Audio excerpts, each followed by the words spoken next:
amid a growing threat, it says, to the West. Is it time that Britain and America followed suit? We have already closed 200 hotels. That's down from 400 to 200, and we're exploring these larger military sites with more basic accommodation. Buried in the budget, official figures show the number of migrants being housed in asylum hotels has risen despite a defiant government pledging to cut their use. We're going to be cracking open tomorrow's front pages, of course, hours before the ink is dry, breaking the news before it becomes news. We're live in Washington, just yards from the White House, bringing you the stories that America is talking about and that matter to Britain too, including this. To offer a prayer of thanksgiving for blessings we've known through the years. Happy Thanksgiving to all of our American viewers. It's a day rooted in gratitude, faith and family. But what makes it so central to American life, and why do millions say that it outshines Christmas? I'm Bev Turner. This is The Late Show Live, and our night is just getting started.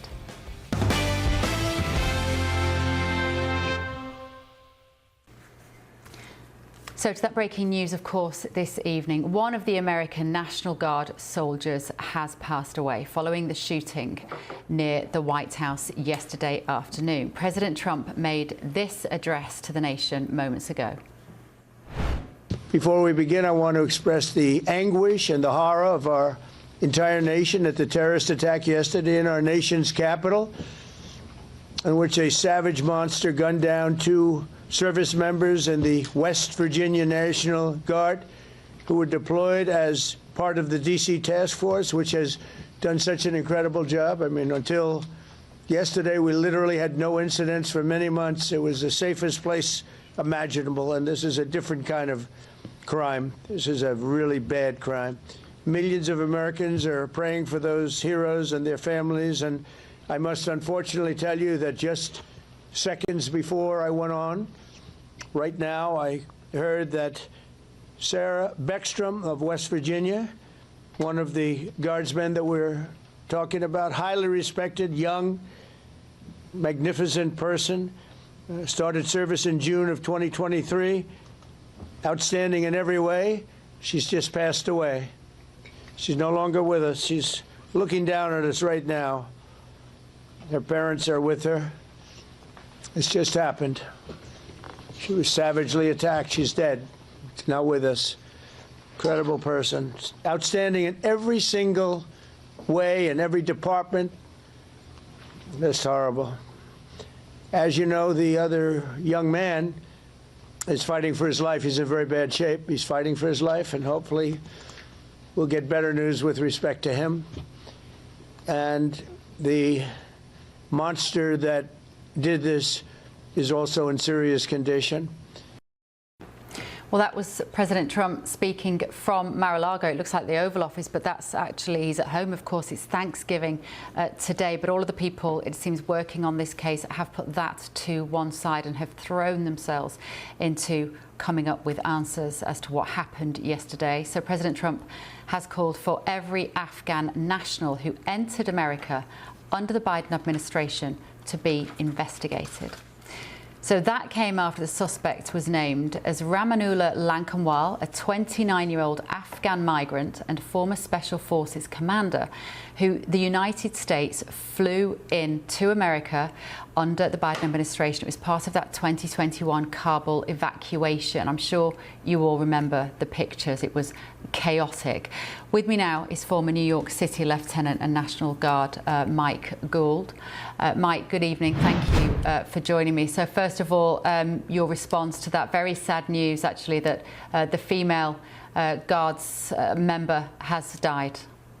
Yeah, thanks for having me, Bev. Yeah, of course, this is one of our holidays where it's the one day a year that we're grateful for all the things we have. So to lose this 20-year-old young woman, as you described earlier, a citizen soldier, it's heartbreaking when we're all sitting down giving thanks for what we have. There's a family right now within the last hours grieving the loss of their daughter, who did nothing more than volunteer, as you said before, to serve our country. So it's heartbreaking. Tell us what motivates the young people, particularly, Mike, who become part of the National Guard? Because we don't really have something similar in the UK. We have our territorial army, the Army Reserves. I suppose to some degree the comparison stands up. But tell us who the National Guard are and why people like Sarah would want to be part of it.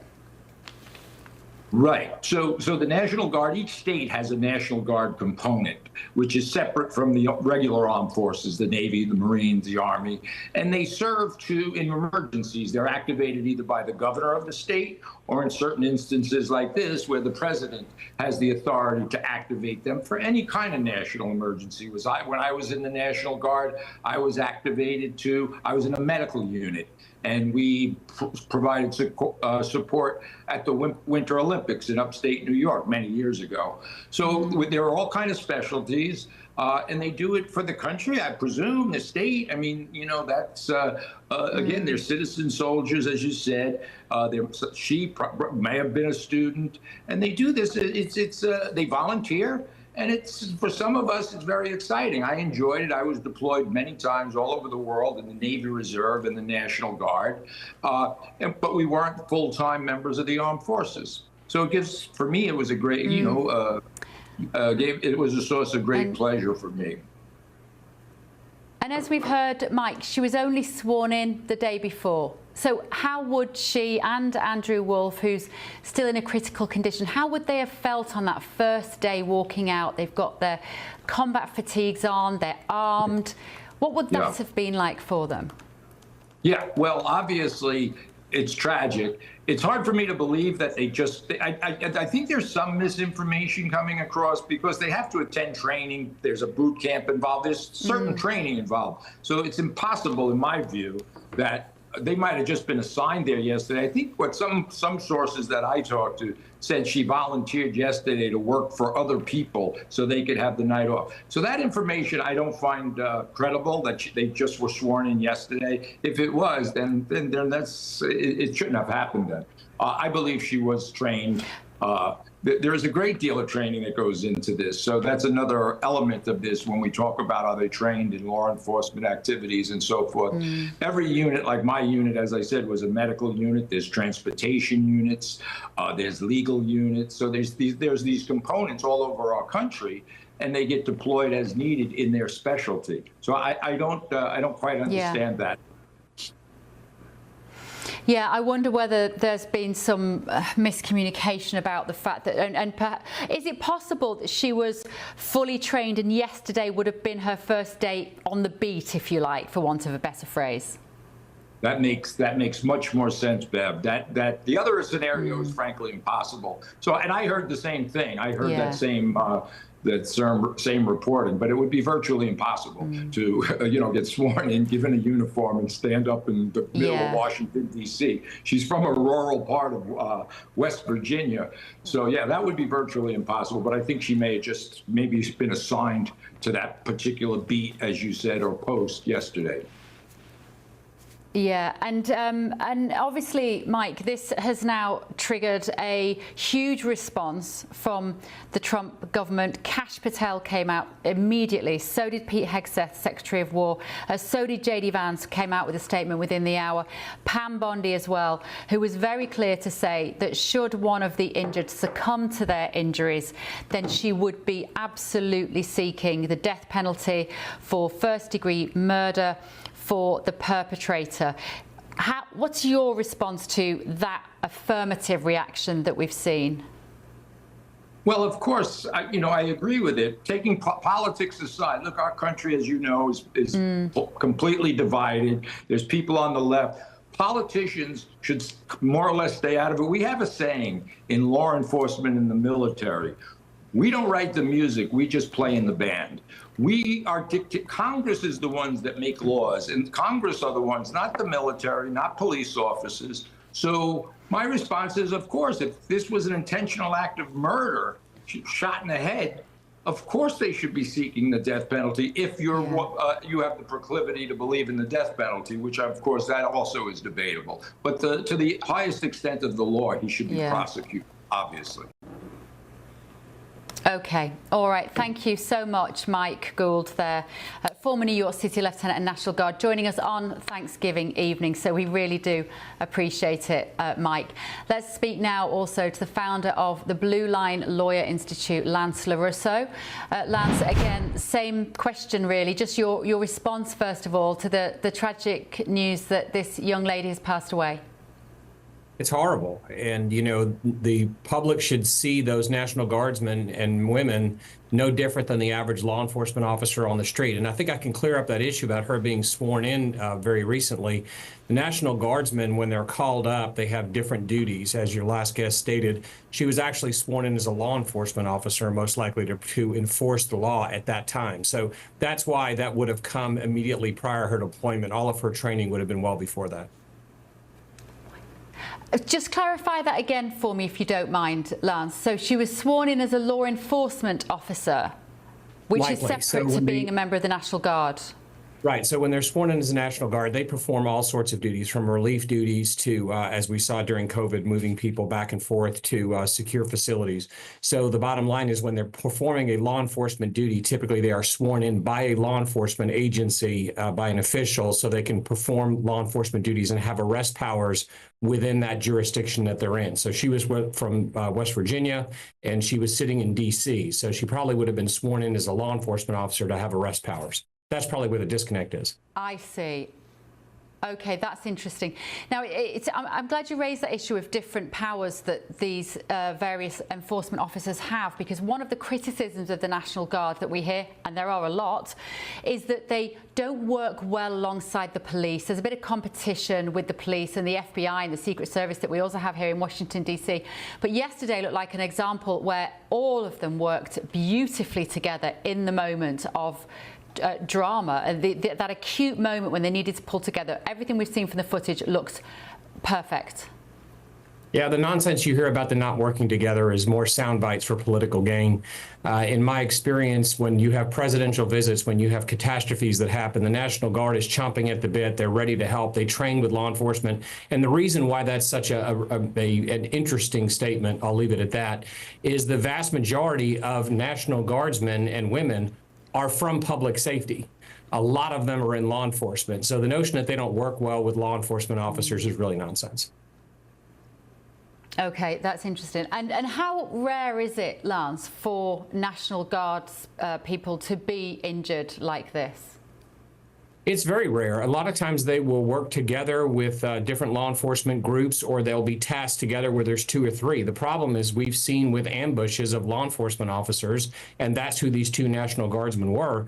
This is getting a lot of publicity. It should, because you had 2 people who committed themselves to something bigger than themselves, and they were struck down. One of them was killed. The other one is fighting for his life. But when they are ambushed, this happens unbelievably frequently to law enforcement officers. It happens in the UK, it happens in Australia, it happens in the United States, knife attacks, gun attacks. And this notion that you have a law enforcement officer who is doing a lawful job, they are performing a function that they swore to do, and somehow someone will say there's any excuse for attacking them is absolutely ridiculous. And they were walking down the street and they were attacked. And to your question about murder, that fits not only the definition of murder, but it does qualify for some of the aggravating circumstances for the death penalty in most U.S. states. Yeah, okay. Thank you so much. That's Lance LaRusso there, Blue Line from the Blue Line Lawyer Institute. And again, thank you for interrupting your Thanksgiving evening to join us on GB News. My panel are here with me this evening. I'm delighted to say political commentator Thomas Corbett-Dillon and journalist and broadcaster Angelina McAhey. Thank you both for joining us. We thought we'd have a jolly Thanksgiving show today, and we are going to touch on Thanksgiving later. But Thomas, we can't not start with this awful turn of events yesterday. You live here in Washington. We see the National Guard. How do you feel about them being here? Do you feel differently now? Because some people are even saying this wouldn't have happened if you didn't have the National Guard, really politicising this. And my feeling to that was, well, if it hadn't been the National Guard, maybe it would have been civilians who were shot yesterday. Right, and I think your words then summed up how all of America are feeling. Everyone was hoping to have a lovely Thanksgiving. You know, it's sort of what everyone needed after this year. And this has really put a dampener on everyone's dinners as they're sitting around their houses right now. But I think that's such a awful sentiment to say, you know, if they had they should never have been here, all of that stuff. Of course they should have been here. They've done a great job. DC is doing much better. But I think we can't, you know, overstate the precedent of this.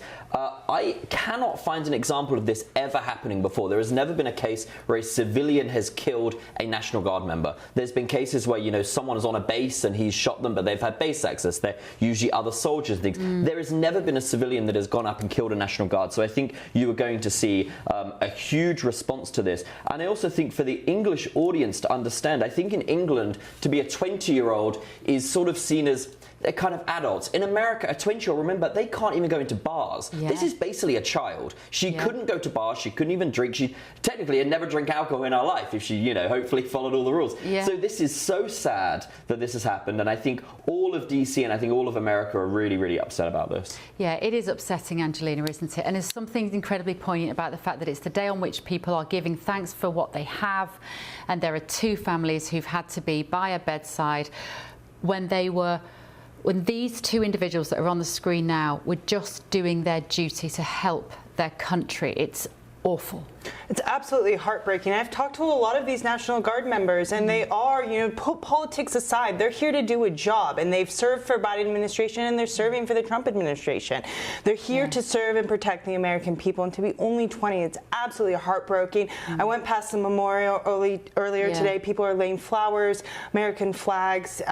Really, the country is feeling the impact of this today. Yeah, and it's only around the corner from here. All three of us will walk down that street every day. I pretty much walk down that street. It's almost equidistant between here in GB News Studios and the White House itself. There was some thought yesterday, was this an attack on the White House? The White House went into a lockdown, and it became obvious pretty quickly, Thomas, that this wasn't a skirmish. At first I thought, especially Lafayette Square around there, can be a bit sketchy in that area sometimes. There's quite a few homeless people that hang out in that park, and I wondered whether the National Guard should approach somebody, maybe they'd ask them to empty their pockets or what, and something had happened. But it became obvious so quickly. This was literally in cold blood. He came around the corner where the National Guard was stood outside the hotel. We're seeing the footage of, this is the area that where it all happened, and he just gunned them down. Now that we know this is somebody that arrived on an aeroplane from Afghanistan, had worked with the American government, working with them as a spy, presumably a spy, or you know, a part of the security services working for America in Afghanistan. How do you feel about the reaction of President Trump to that knowledge? It is so different to what would have happened had this occurred in the UK. We would have had some mealy-mouthed apology from Keir Starmer, who would have asked you all just to light a candle and it will all go away, and hope everybody ignores the bigger issues underneath. What's your take on President I Trump's think reaction? that's exactly right. What is it they said at the "Don't look back in anger" seems to be the English standard. I think the Americans are actually very angry, and I think they have a right to be. And your point about his attack is actually very important, because as you see, you know, you think this guy, he screamed at Allah Akbar and all of this, he thinks he's some sort of martyr. Well, you know, he went after an unarmed woman, 20-year-old woman. They don't have, the National Guard do not have guns. They weren't armed. Meanwhile, he could have gone up to the White House and gone after the Secret Service guys with the big guns. You know, if he wants to be a hero, he should have done that, but he wasn't. He you know, he's a coward, and he took the sort of easy way out. But I do think that I'm very happy that the president is in charge, because I think if we had a Kamala Harris presidency, we'd be seeing something very different. And now hopefully the US is going to go and look at all these people, because it doesn't bode well for the integration argument. You mean, and this guy worked closely with the troops in Afghanistan, and they then brought him over to come and live in America. Was he not grateful? You know, this is how he repays the American people. So it's going to be a sort of big moment for America, I think. Angelina?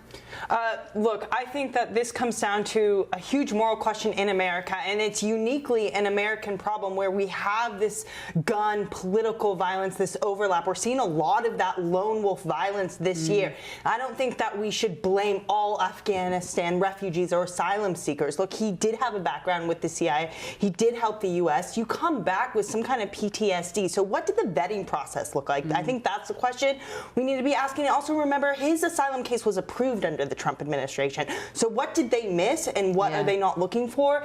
That should be checked. Yeah, he was approved in April of this year and given a permit to work. We also now know as well that he was a marijuana smoker, and we are seeing time and time again these lone wolf attacks. We had one similarly on a train in London just recently, and it turned out he was a marijuana smoker.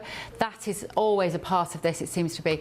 Anyway, we're going to have more on this as the hour goes on, but still to come this evening on The Late Show Live. We have already closed 200 hotels. That's down from 400 to 200. And we're exploring these larger military sites with more basic accommodation. Well, if that's the case, why do today's migration figures paint a different picture? I'll reveal the truth behind the migrant hotels scandal. Also this. This could lead to World War III very easily. Threats against the West are apparently soaring. So is it time for national service to return? That might get all those youngsters out of bed. This is The Late Show Live, only on GB News.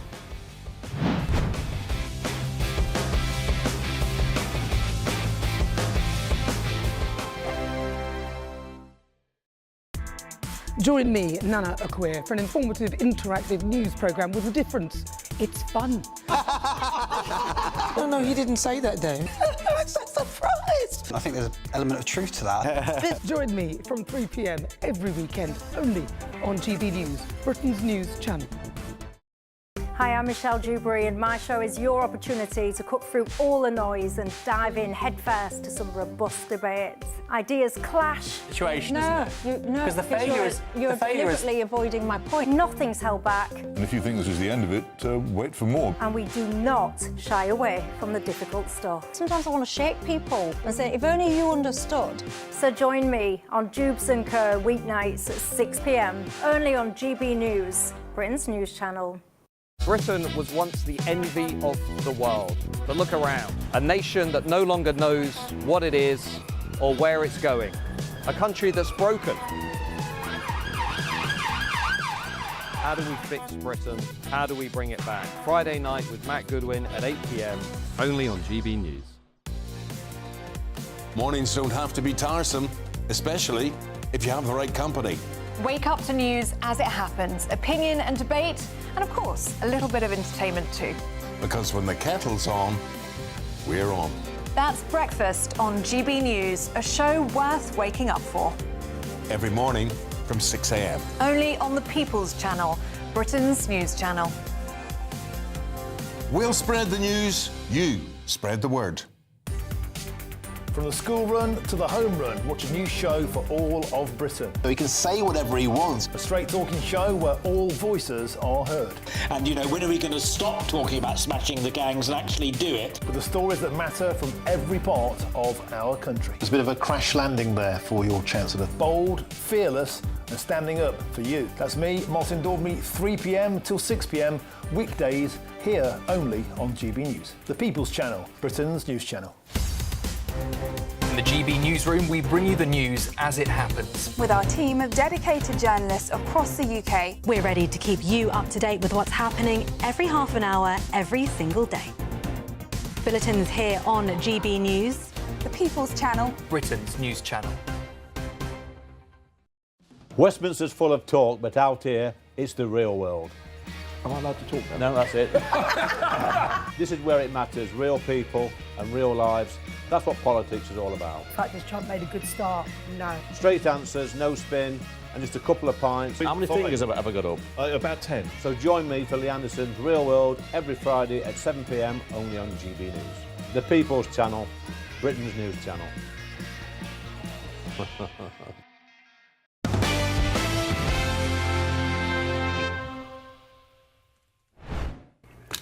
A reminder of that breaking news this evening. President Trump has announced the death of 20-year-old National Guardswoman Sarah Beckstrom, one of the 2 Guard members shot in Washington, D.C. yesterday afternoon. The president paid tribute to her as a highly respected and magnificent person. The other National Guard member, Andrew Wolf, who was attacked, remains in a critical condition tonight. With me now is defence analyst and former British Army officer Stuart Crawford. Stuart, thank you very much for joining us this evening. So, it's always sad when a young person loses their life, but a 20-year-old young woman on the streets just volunteering to do her bit for her community and for her city, it just feels so unfair, doesn't it? Yes, I'm afraid that it's truly tragic, actually, because this young lady was clearly just doing the job that she was asked to do by the appropriate authorities. And the fact that she and her colleague were gunned down in the street in a sort of what appears to have been a planned or semi-planned ambush is just terrible. And we know that I think that the suspect is Afghanistan or from Afghanistan, and Donald Trump, the President Donald Trump, has now stopped accepting applications for immigration into the USA from Afghanistan, which is an interesting move because I guess we can't really blame the whole of the Afghan population for one terrible attack.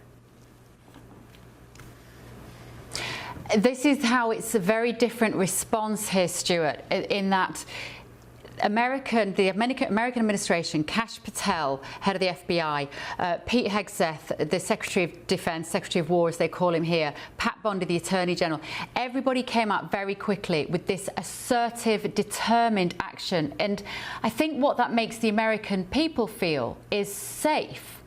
Whereas when something like this happens in our country, we saw it after the Axel Ruda-Cabana stabbings in Southport, we get a Prime Minister that stands up behind a lectern, tells everyone to calm down, this isn't who we are, and then we're all expected to forget it and move on. And there's something incredibly powerful about an administration that puts its people first. That's what the feeling is here today, Stuart. Could we not learn something from that response? Oh, I mean, I think we definitely can learn from that and be firmer when such incidents happen in the UK. It's actually paradoxical if you think that America or the United States has the reputation for being having out-of-control gun laws, and yet we are much weaker in our response to a similar circumstances. But the Labour Party in particular has always been a bit soft on this sort of thing. And of course, Keir Starmer is an international lawyer, and for him, the rule of law is paramount.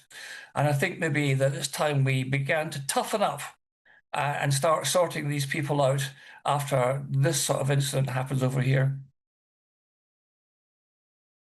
Tricky issue, Stuart, of the mental well-being of people who come from war zones. Now, you will know this better than anybody, being a former British Army officer.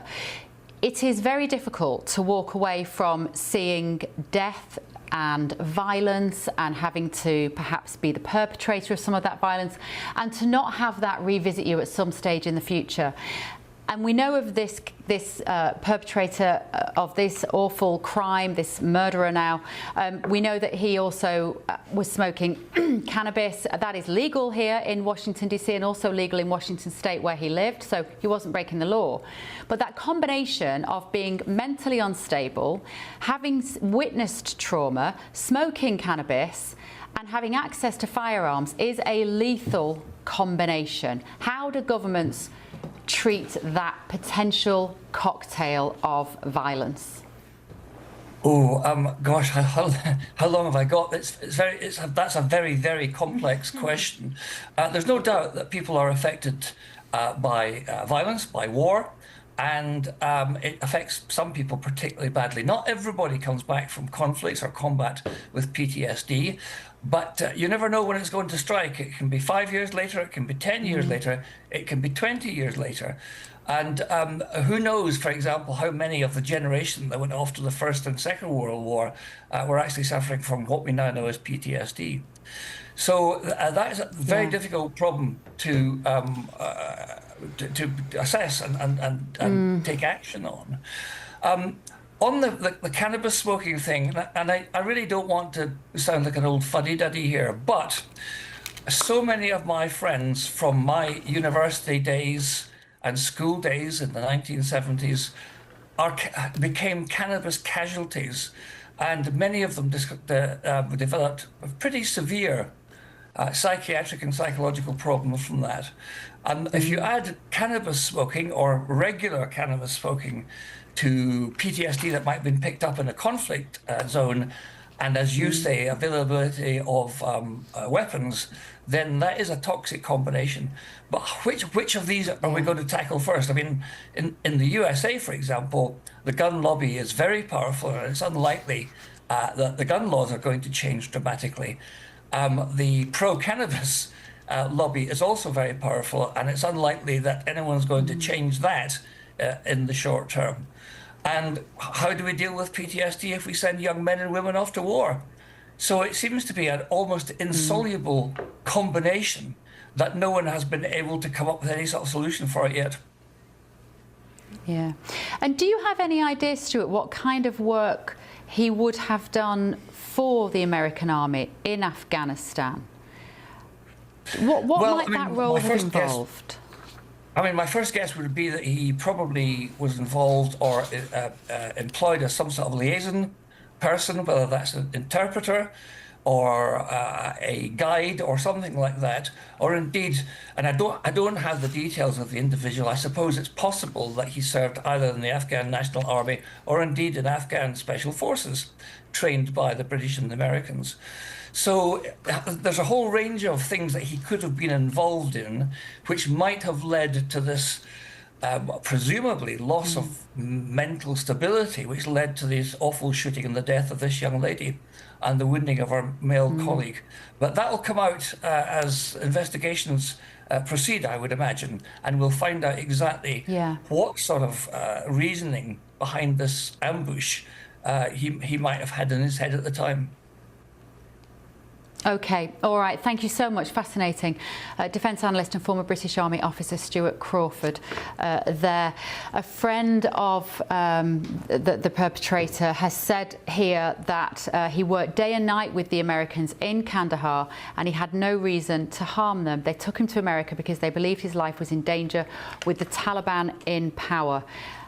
So a huge amount still to unpack about this situation. But as we heard there, President Trump has ceased all immigration applications for people from Afghanistan. Still to come. We're going to, of course, keep you updated on this developing story out of America this evening, but also this.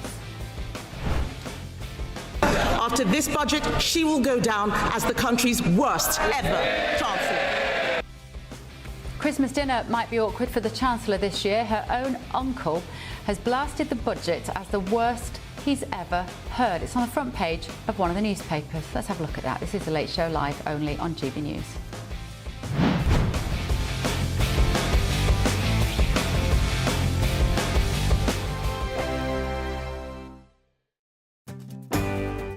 I'm Michael Portillo. This is GB News, the People's Channel, Britain's news channel.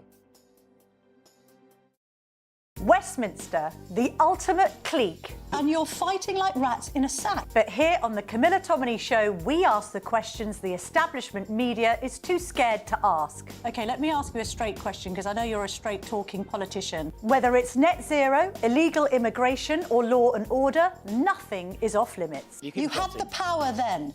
Yeah, as I and now you've lost it. That's the Camilla Tominey Show, a politics show that's fearless. But no, let me finish my question if you don't mind, because it is my show. Sundays at 9:30, only on GB News, the People's Channel, Britain's news channel.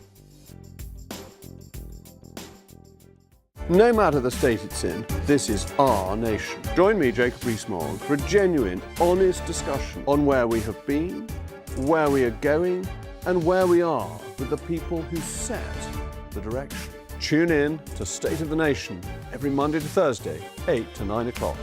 Only on GB News. Britain deserves a newsroom that puts the facts and your voice first. Well, and that's what you get on GB News. Lively debates, lively conversation. And we're not afraid to hold power to account. And each other. So join me, Andrew Pierce. And me, Miriam Gates, for Britain's Newsroom, weekdays from 9:30 on GB News. At GB News, we love to hear from you, our loyal community. So drop us a line at gbnews.com/yoursay. There you can talk to each other and also to the presenters live on air. gbnews.com/yoursay, because GB News is your channel, Britain's news channel. Westminster's full of talk, but out here, it's the real world. Am I allowed to talk No, now? that's it. This is where it matters, real people and real lives. That's what politics is all about. The fact has Trump made a good start? No. Straight answers, no spin, and just a couple of pints. How many fingers have I got up? About 10. So join me for Lee Anderson's Real World every Friday at 7 p.m. only on GB News. The People's Channel, Britain's news channel. From the school run to the home run, watch a new show for all of Britain. He can say whatever he wants. A straight talking show where all voices are heard. And, you know, when are we going to stop talking about smashing the gangs and actually do it? With the stories that matter from every part of our country. There's a bit of a crash landing there for your Chancellor. Bold, fearless and standing up for you. That's me, Martin Daubney, 3 p.m. till 6 p.m. weekdays here only on GB News. The People's Channel, Britain's news channel. I'm Stephen Dixon, and thanks for joining us on GB News, Britain's news channel.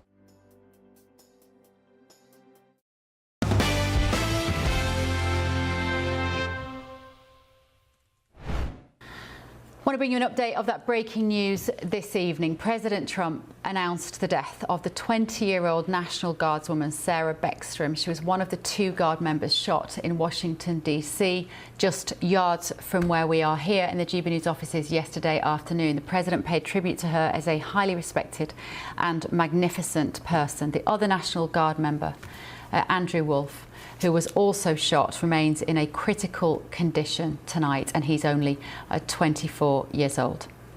So joining me in Washington is my panel this evening, political commentator Thomas Corbett-Dillon and journalist and broadcaster Angelina McAhey. We're just thinking about what else we know about Ramanullah Lakhanwal here, Angelina. It said in the press he lived in Washington, and actually that's Washington State, which is almost 3,000 miles from here, isn't it? So he obviously came here determined, and do you think with the National Guard in his sights? It really looks that way, yes. And the question, too, is where did he get this gun, right? Where did he get this firearm? You do have to get a background check still in Washington State. Was he able to do that? Did he attain the firearm legally, or was it illegally obtained? Or did he drive to another state? Because he came here on a mission. He drove across country, probably so that he could bring a firearm into D.C. in order to commit this crime. So he could have also gone to another state or, I don't know, kind of warehouse where it doesn't require, the laws are less strict around background checks. So this is the kind of thing where maybe just a simple, firearm background check might have prevented this, or a waiting period where we're able to do this. That is if he attained it legally. And therefore you wonder, don't you, Thomas, about why the capital city, why so close to the White House, and why the National Guard? That looks like a statement. Yeah, I think, and to put this into context, that's a 40-hour journey it took him. He went through 10 different states just to get here. So I think that is important. And I think also for English viewers, I do think England has a lot of, we're very numb to these sort of attacks. This doesn't happen in America. The last time there was an Islamic attack in DC was 1970. The last attack in New York was 2017. So these don't happen. Europe is very used to Islamic attacks like this.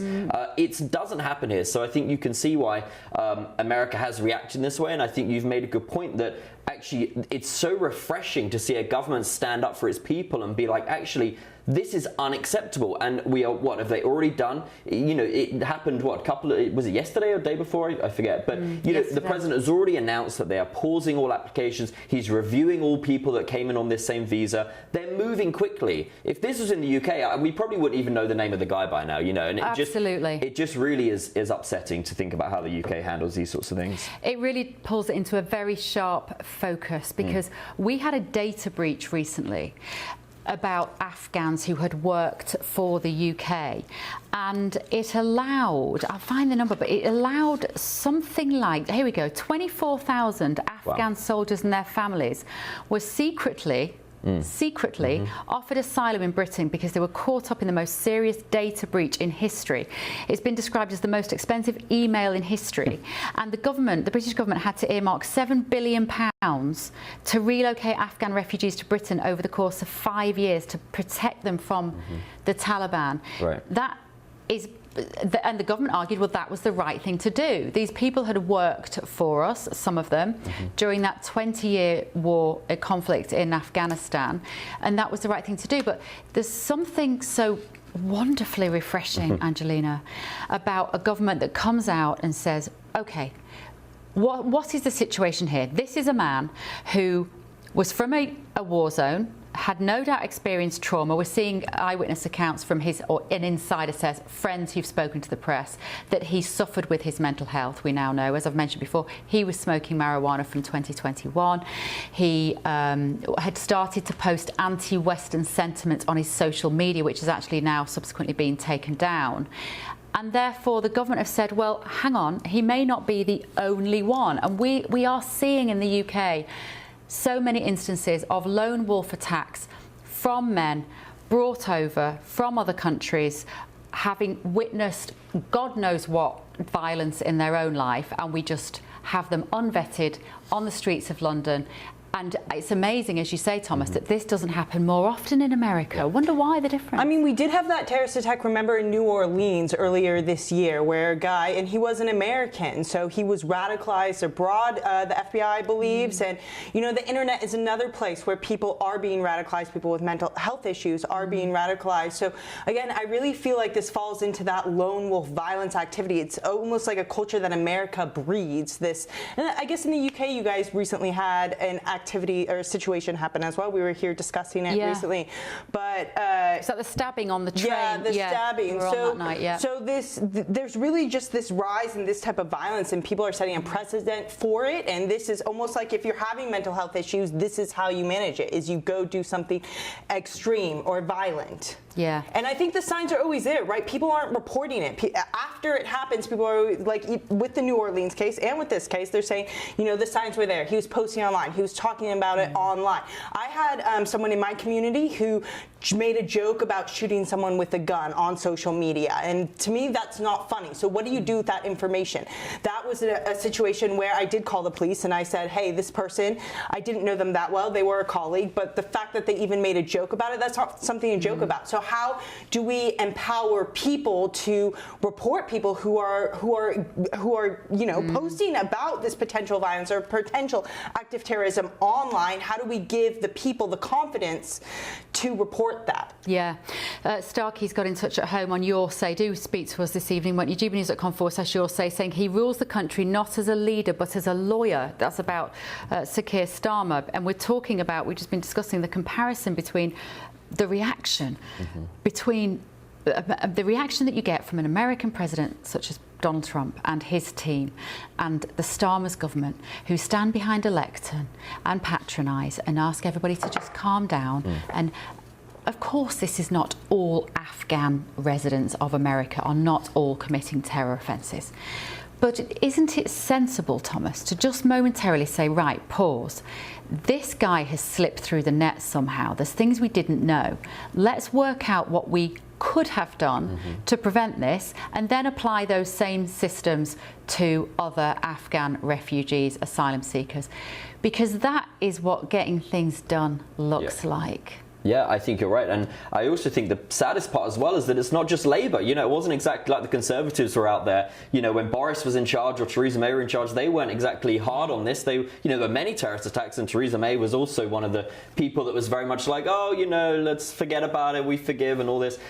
So, you know, it's sad. I think it's just a state of the English state at the moment, but I think also, as you said before, the sort of cocktail that seems to lead to this is the PTSD and the marijuana. Well, I would look at the UK and say marijuana is basically decriminalised in the UK. It's everywhere now. Yes, you can't buy it in the shops as you can in DC, but you can easily get it in London, and the police don't seem to care. So I think it's a scary situation for the UK as well.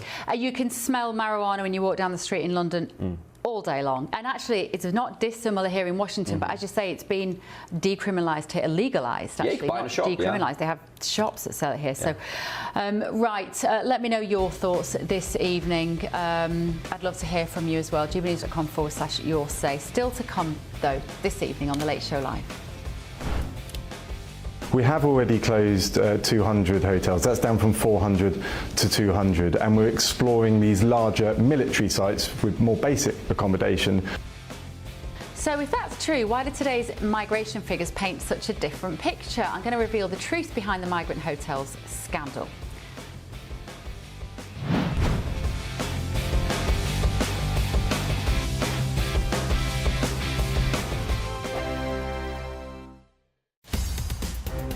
In the GB Newsroom, we bring you the news as it happens. With our team of dedicated journalists across the UK, we're ready to keep you up to date with what's happening every half an hour, every single day. Bulletins here on GB News, the People's Channel, Britain's news channel. Mornings don't have to be tiresome, especially if you have the right company. Wake up to news as it happens, opinion and debate, and of course, a little bit of entertainment too. Because when the kettle's on, we're on. That's Breakfast on GB News, a show worth waking up for. Every morning from 6 a.m. Only on the People's Channel, Britain's news channel. We'll spread the news, you spread the word. Westminster's full of talk, but out here, it's the real world. Am I allowed to talk now? No, that's it. This is where it matters, real people and real lives. That's what politics is all about. The fact has Trump made a good start? No. Straight answers, no spin, and just a couple of pints. How many fingers have I ever got up? About 10. So join me for Lee Anderson's Real World every Friday at 7 p.m. only on GB News. The People's Channel, Britain's news channel. At GB News, we love to hear from you, our loyal community. So drop us a line at gbnews.com/yoursay. There you can talk to each other and also to the presenters live on air. gbnews.com/yoursay, because GB News is your channel, Britain's news channel. Join me, Nana Akua, for an informative, interactive news programme with a difference. It's fun. No, he didn't say that, Dave. I'm so surprised. I think there's an element of truth to that. Join me from 3 p.m. every weekend, only on GB News, Britain's news channel. You want to know what's really going on in the corridors of power? Labour don't know what to do with you half the time, and that makes you quite lethal in the chamber. Get behind the headlines with Chopper's Political Podcast. Join me, Christopher Hope, as I sit down with the great and the good of British politics. We'll see where this ruling takes us. These are the stories shaping our nation. Chopper's Political Podcast, available now on all platforms. Listen in and stay ahead.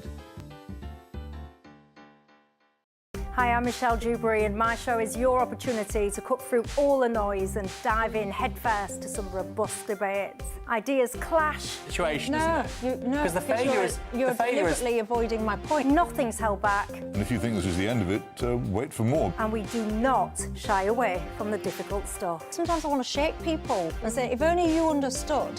So join me on Jubes & Co. weeknights at 6 p.m. only on GB News, Britain's news channel.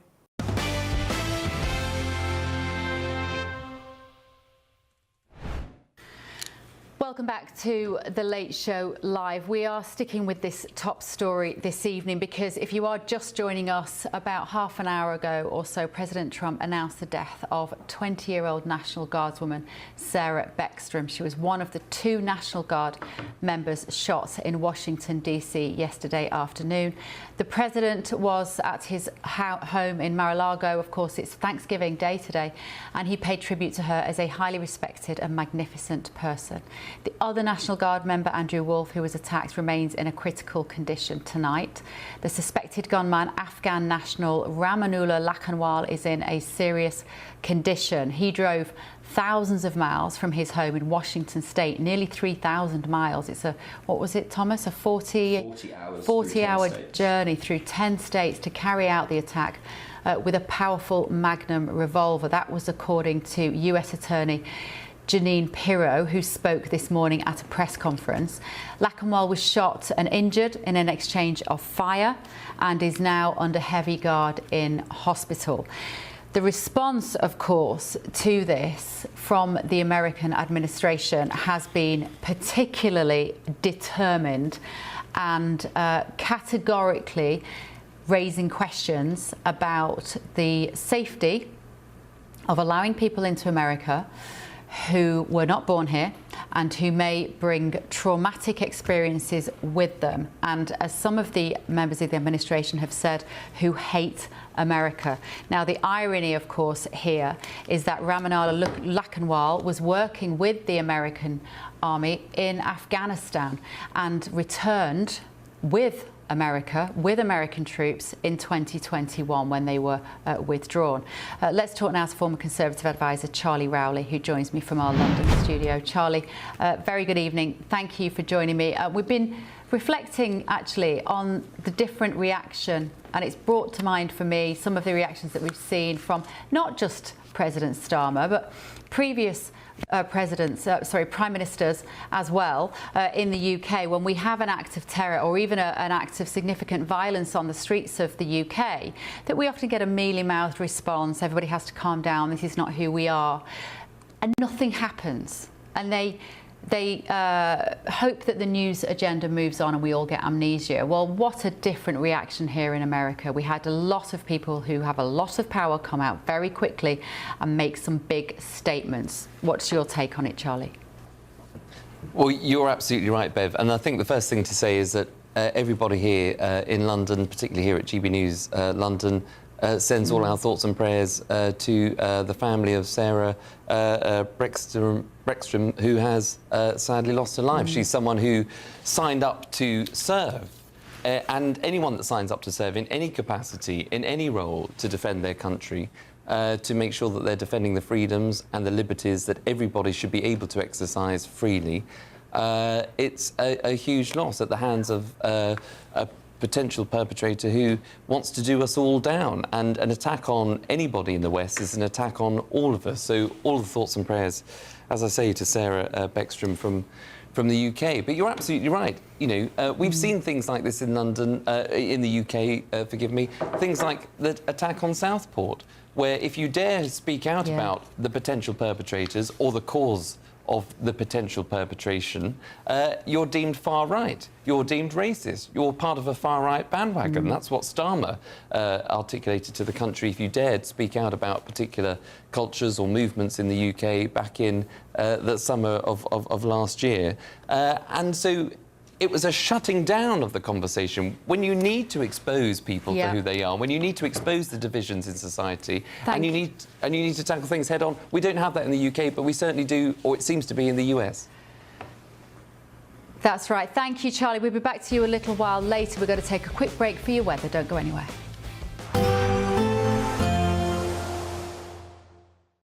Today, clouds overhead. Total zen within. Boxed Solar sponsors the weather on GB News. Hello again, very good morning to you. I'm here with your GB News weather update from the Met Office. Now, across parts of Scotland, it was a very windy night, and there are more strong winds to come as we go through this morning in particular. We're talking gusts of 60, 70 miles per hour, perhaps even up to 75 miles per hour around some northern and western coasts. The wind's easing a little bit as we go into the afternoon, but staying pretty blustery, and some hefty showery bursts of rain, some hail mixed in with this, even a few rumbles of thunder and some sleet and snow over higher ground. Elsewhere, we're talking sunny spells and some bursts of showery rain pushing through, and temperatures in the south still a touch above average for the time of year, but markedly lower than they were yesterday. Then as we go through later on into this evening, still blustery, still quite windy across many parts of Scotland, particularly towards the northeast. Orkney and Shetland seeing some strong gusts as we go through the evening. Plenty more showery bursts of rain, sleet and hill snow pushing through as well, and also showery rain feeding in across much of Northern Ireland too. A slightly drier story across much of England and Wales, albeit a few bursts of rain over some parts of northern England, and a band of showers clearing away from the southeast. So some drier, clearer weather for a time as we go through this evening and overnight, but quite quickly we are then going to see some more wet and windy weather spilling in from the southwest, pushing its way northeastwards across much of central southern England and Wales. Further north, a few showers still, but some clear spells, and here a touch of frost frost, quite likely in some rural spots. Further south, with the unsettled weather pushing through, it is going to be a little bit milder. And then it's a wet and windy day across the southern third, maybe half of the UK as the weather system makes its way northeastwards. Watch out for strengthening winds as we go through tomorrow around some eastern coastal parts of England in particular. Could be some strong gusts here, and the heavy rain could build up, causing some issues as well. Further north, a brighter, drier picture, but quite chilly here as well. Today, clouds overhead. Total zen within. Box Solar sponsors the weather on GB News. Mornings don't have to be tiresome, especially if you have the right company. Wake up to news as it happens, opinion and debate, and of course, a little bit of entertainment too. Because when the kettle's on, we're on. That's Breakfast on GB News, a show worth waking up for. Every morning from 6 a.m. Only on the People's Channel, Britain's news channel. We'll spread the news, you spread the word. Hi, I'm Michelle Dewberry, and my show is your opportunity to cut through all the noise and dive in headfirst to some robust debates. Ideas clash. Situation, No, isn't it? no, Because the failure is- you're the failure is- deliberately avoiding my point. Nothing's held back, And if you think this is the end of it, wait for more. and we do not shy away from the difficult stuff. Sometimes I want to shake people and say, if only you understood. So join me on Jubes & Co weeknights at 6 p.m, only on GB News, Britain's news channel. Join me, Nana Akweer, for an informative, interactive news programme with a difference. It's fun. No, he didn't say that, though. I'm so surprised. I think there's an element of truth to that. Join me from 3 p.m. every weekend, only on GB News, Britain's news channel. At GB News, we love to hear from you, our loyal community. So drop us a line at gbnews.com/yoursay. There you can talk to each other and also to the presenters live on air. gbnews.com/yoursay, because GB News is your channel, Britain's news channel. Westminster, the ultimate clique. And you're fighting like rats in a sack. But here on the Camilla Tominey Show, we ask the questions the establishment media is too scared to ask. OK, let me ask you a straight question, because I know you're a straight-talking politician. Whether it's net zero, illegal immigration or law and order, nothing is off limits. You had the power then. Yeah, as I and say, now you've lost it. That's the Camilla Tominey Show, a politics show that's fearless. But no, let me finish my question if you don't mind, because it is my show. Sundays at 9:30, only on GB News, the People's Channel, Britain's news channel. From the school run to the home run, watch a new show for all of Britain. He can say whatever he wants. A straight-talking show where all voices are heard.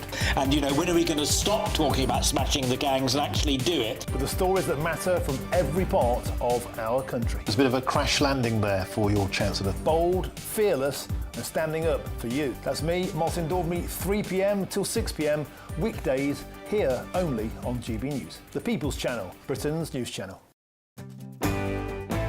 I'm Tom Harwood. This is GB News, Britain's news channel.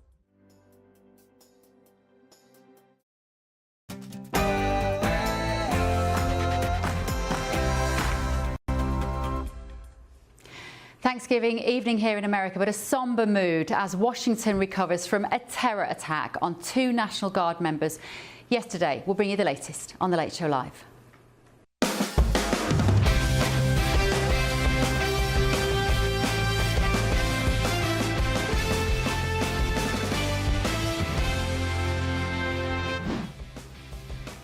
On The Late Show Live tonight. This heinous assault was an act of evil, an act of hatred, and an act of terror. It was a crime against our entire nation. It was a crime against humanity. An attack on America. President Trump takes drastic action after 2 National Guardsmen were shot just yards from the White House. Within the past few minutes, we've learned that one of those soldiers, the female, has died, whilst another remains in a critical condition. Sarah Beckstrom of West Virginia, one of the guardsmen that we're talking about, highly respected, young. She's just passed away. She's no longer with us. She's looking down at us right now. also on The Late Show this evening. We have already closed 200 hotels. That's down from 400 to 200. And we're exploring these larger military sites with more basic accommodation.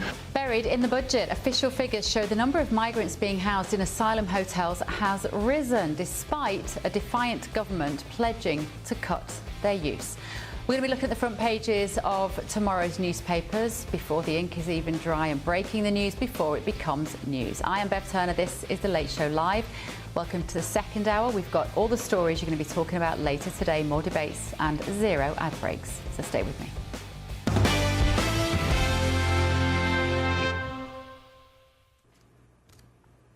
So that breaking news this evening, one of the American National Guard soldiers has died following the shooting of 2 National Guard troops near the White House yesterday afternoon. President Trump made this address to the nation from Mar-a-Lago moments ago.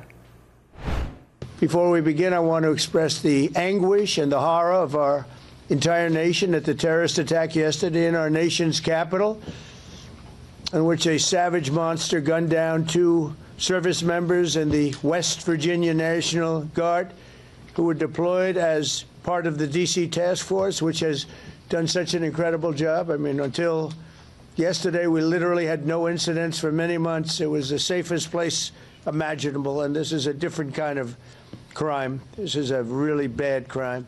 Millions of Americans are praying for those heroes and their families, and I must unfortunately tell you that just seconds before I went on, right now, I heard that Sarah Beckstrom of West Virginia, one of the guardsmen that we're talking about, highly respected, young, magnificent person, started service in June of 2023, outstanding in every way.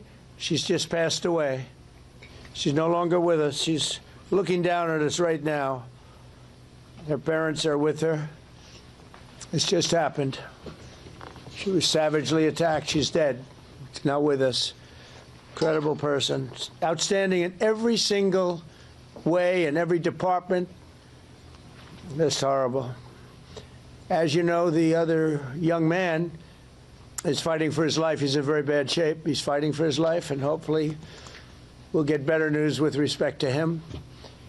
And the monster that did this is also in serious condition.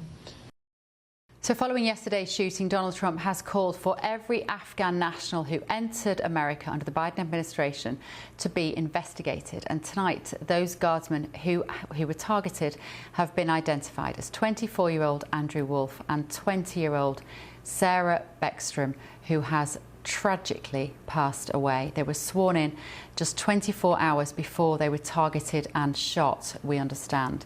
And the suspect has been named as Ramanullah Lakhanwal, a 29-year-old Afghan migrant and former Special Forces commander who America flew in back to the States under the Biden administration as part of that 2021 evacuation. But there's an even more uncomfortable truth here, because 40% of Afghans admitted under the evacuation program were not SIV qualified, meaning they did not work directly with American forces. And among them, investigators found sex offenders, corrupt officials and individuals previously detained by Western troops. And it gets worse. The suspect is reported to have been posting anti-Western content before deleting his social media accounts recently.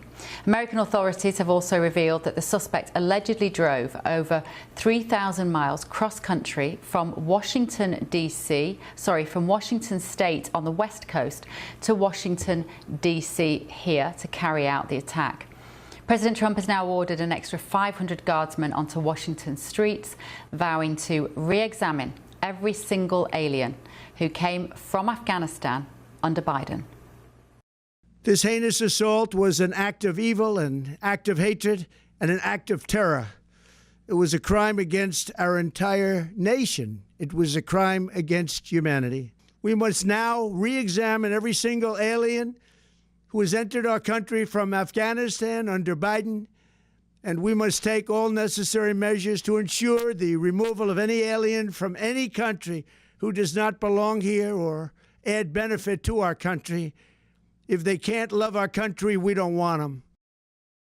Joining me in the studio now is the former Chief of Staff for Marco Rubio for President, Matt Terrell. Matt, thank you so much for coming in, particularly as it's Thanksgiving evening, but it's obviously a very important matter and it touches on some wider issues of immigration, of vetting, of collaborating with other countries and the role that America has and the responsibility that you have when you've worked with people in a war zone like Afghanistan.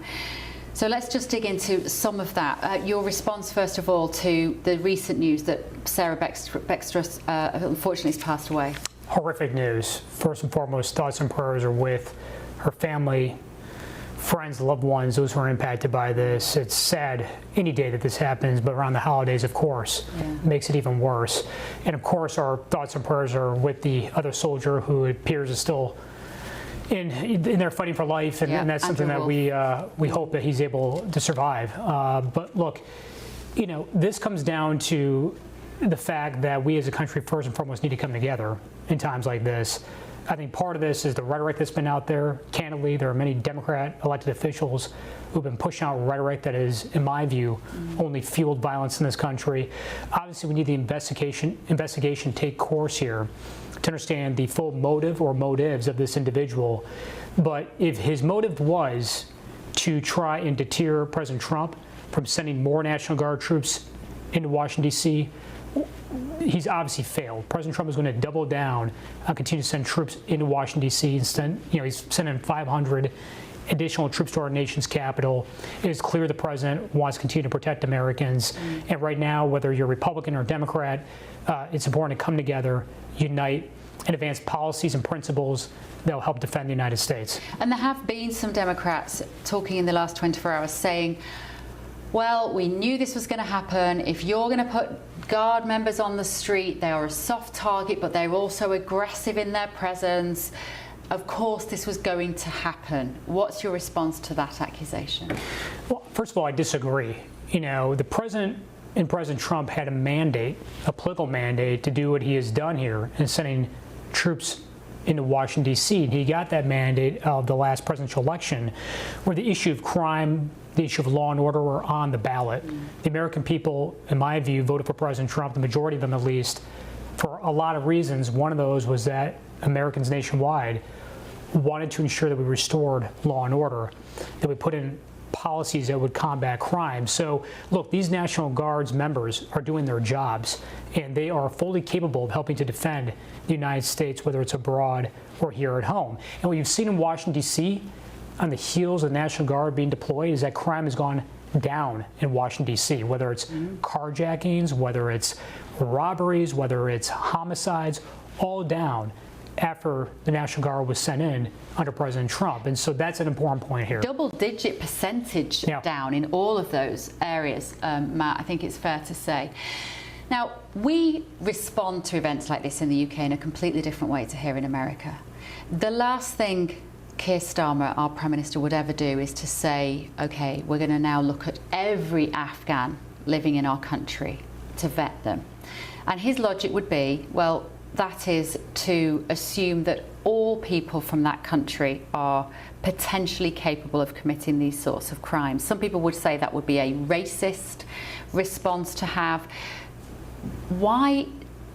What is it about this administration that doesn't take that reaction? Well, first of all, this administration champions immigration. It needs to be legal immigration. You know, we're a country of immigrants.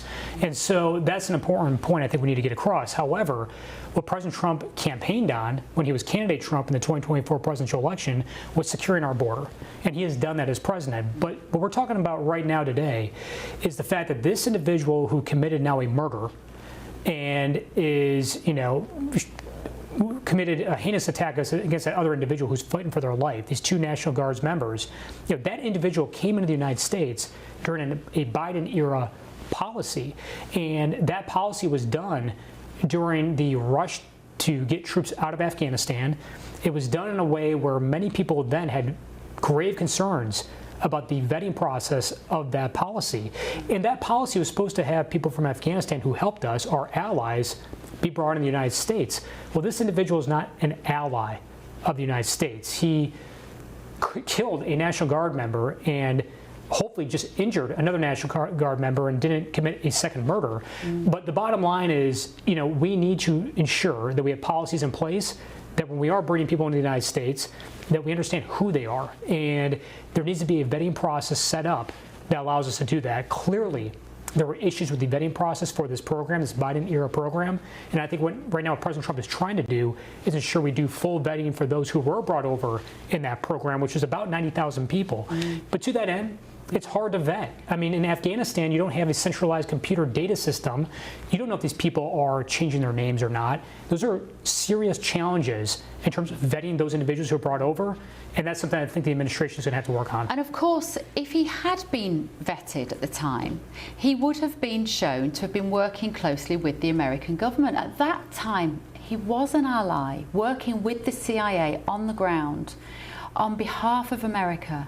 So maybe the question is, what happened once he arrived here? How has he gone from being former people who served with him in Afghanistan have said he was very loyal to America at that time. He loved America. So something has obviously happened since his arrival here in 2021, which means that he would drive nearly 3,000 miles across the country, presumably to find a state that has the National Guard and to shoot them yards from the White House. It's very hard to know as an administration how you can vet and how you can account for that sort of behaviour. Well, I think a couple of things. One, we need to let the investigation take its course. Sure. There's a lot we don't know yet, Yeah. and we're going to let the experts and law enforcement and others do their part to ensure that we have a proper investigation here. But another aspect of this is, you may vet someone 2 weeks ago, let's say, or when they came into the country, but things can change. And so I think that's important to look at as well. I just think we're going to take a look at all of this as a country, and I think the administration is going to go through a holistic approach here on vetting, particularly relates to those who are brought in from Afghanistan. I think many people were concerned back in 2021 about that vetting process, who was really brought over, and what are their backgrounds, and that's a big issue here. It's always struck me, you don't have to be a psychologist to know that refugees, asylum seekers from war zones are always going to come with their own risk. Because to be exposed to that sort of trauma, we know that trauma begets trauma often. And I'm not excusing behaviour, but what I'm saying is I think countries all around the world, and particularly the UK, are extremely relaxed about allowing people, welcoming people to come in who may also have perpetuated murders themselves in certain countries.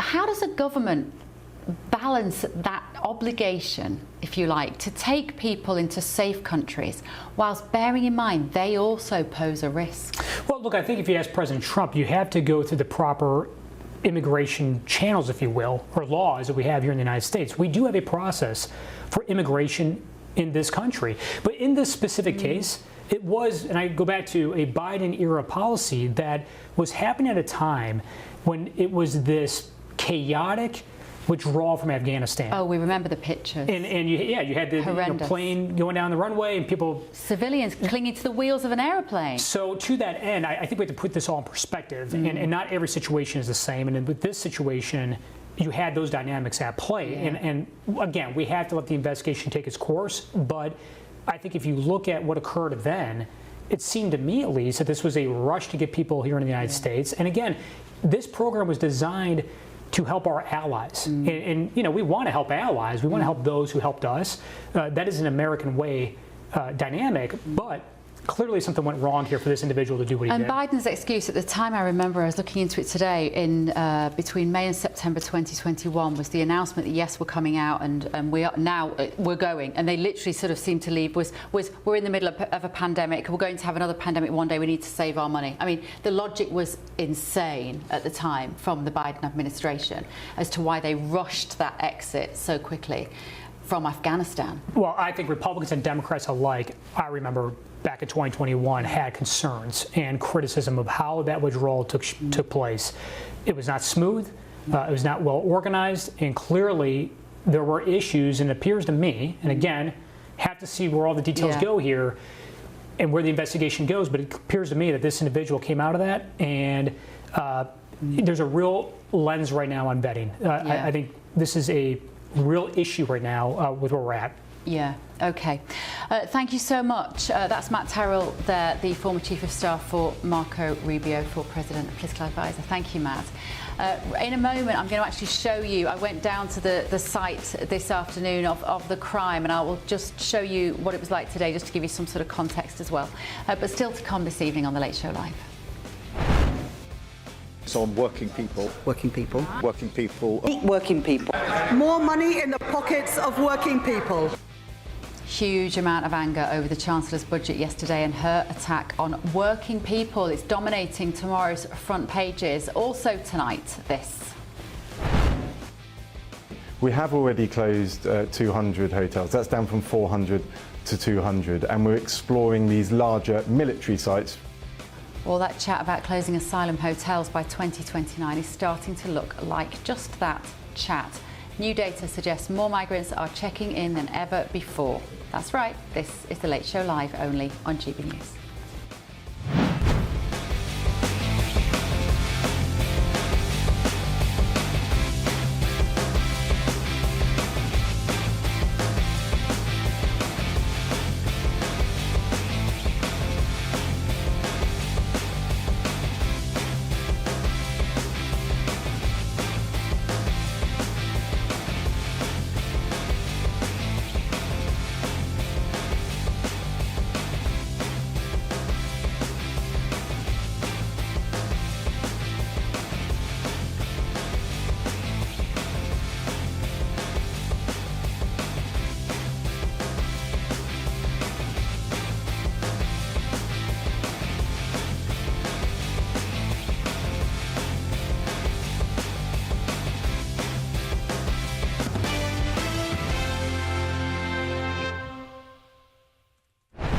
The Late Show Live with me, Bev Turner. Thank you for joining me. So a reminder of that breaking news this evening.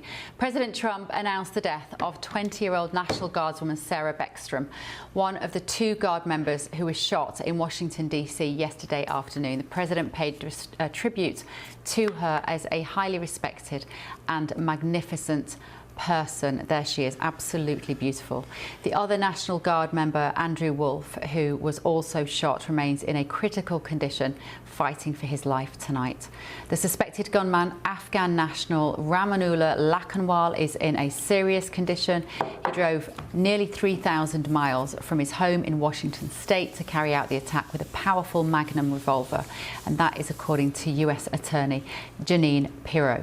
Lakhanwal was shot and injured in an exchange of fire and is now under heavy guard in hospital. We thought it might be useful to bring you at home, the viewer and the listener, a bit more context of where this awful event occurred. I went down there a little earlier today to the scene of the shooting, where I filmed this for the channel. The National Guard were just standing along here on 17th Street outside the Club Quarters Hotel when the perpetrator came around the corner from this direction, we believe, which is 17th Street, and the White House is about 500 yards in that direction. GB News office is about 300 yards in that direction. And as the perpetrator came around the corner here, he spotted the National Guard and he fired.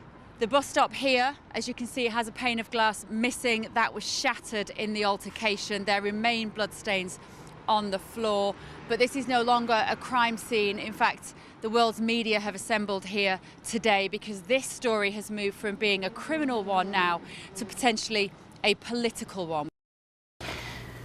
So hopefully that helps you put it into a little more context here in Washington. Well, joining me now is National Security Specialist Brent Sadler. Brent, very good evening. Thank you for joining me, especially on your Thanksgiving evening. I've said that to everyone tonight, but we really do appreciate it. And obviously, extremely unusual circumstances. Brent, can I just ask you first of all, my panel were just expressing surprise that that's no longer a crime scene. Less than 24 hours after the shooting. Would you have expected that to still been cordoned off at this point? Well, perhaps not. I mean, it's hard to judge. I don't have a whole lot of experience on the matter of crime scenes. But again, it was outside a public space, outside also a very busy, heavily trafficked metro station. So they needed to prioritize and get the information for national security as well as criminal investigation purposes, but also to clear out a heavily trafficked, significant public space also. And again, gun shooting, It was videotaped. There's some of that is starting to come out now. So I think there's ample evidence already that's been able to get collected very quickly. Yeah. And this case, Brent, raises some really difficult, complicated questions for governments. This issue of immigrants, he had a right to be here. He wasn't an illegal migrant. We have to point that out. He'd had his application, I think, consolidated only in April of this year. The Trump administration granted him asylum and a work permit this year. But there can be people who bring, as Ev was saying earlier, traumatic events with them into a country, and violence begets violence. How do governments solve that particularly thorny issue, Brent? Well, here in the United States, there's been a soul searching about how we actually manage our immigration system. I also have members of my family that are first-generation immigrants, so we're very familiar with what is a very flawed system. If you do it the legal way, it's expensive, it's time-consuming, it's far from perfect. But that doesn't excuse the almost 20 million that have violated the legal system and have come across the border in droves, most notably in the last administration when the borders were largely meaningless along our southern border with Mexico. And we're still dealing with that. In the chaotic scenes in the months leading up to the fateful final evacuation day, where 13 U.S. members died under a suicide bombing attack in Kabul, Afghanistan, there was no serious vetting. There were individuals who may have been familiar with U.S. forces in Afghanistan, but that's far from a rationale or doing a serious vetting to ensure that they didn't have other predilections or problems or criminality that would be a problem bringing them into the United States. Certainly not to say they weren't under threat in Afghanistan, but that doesn't give them the right to be the door to be thrown open and welcomed into the United States. And so we're still dealing with the lack of any serious immigration screening, and most certainly in Afghanistan, it was, many are calling it a joke. What would that screening look like, though, Brent? Because you can't take every eventuality into account in terms of unpredictable human behavior.